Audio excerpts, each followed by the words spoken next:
એક શહેરના વેપારીને વિચાર આવ્યો કે ઘીની જરૂર પડી છે.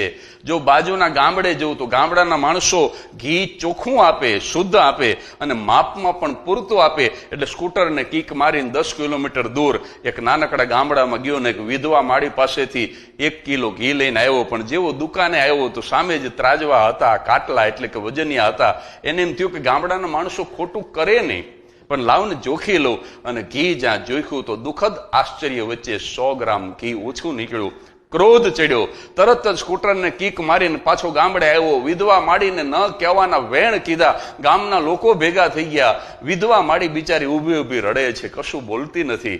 શહેરના વેપારીએ કીધું કે તમારી ચોરી પકડાઈ ગઈ એટલે રડો છો ને?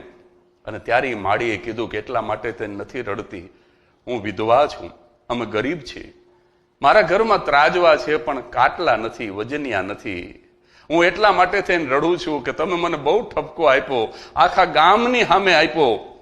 પણ હકીકત એવી છે કે 1 મહિના પહેલા શહેરમાં હટાણું કરવા આવી હતી, મારી પાસે વજનિયા નથી, તમારી જ દુકાનેથી 1 કિલો ખાંડ લઈને આવી હતી. એ ખાંડ એ પડીકું મેં તોડ્યું નહોતું.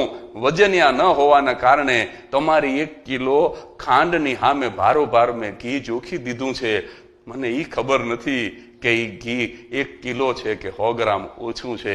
ઘણી વખત દુનિયાને છેતરનારા માણસો જ્યારે પોતે છેતરાય છે ને ત્યારે એને ગુસ્સો આવે છે, પણ વિચાર નથી કરતા કે આ તો આપણે દરરોજ કરીએ છીએ.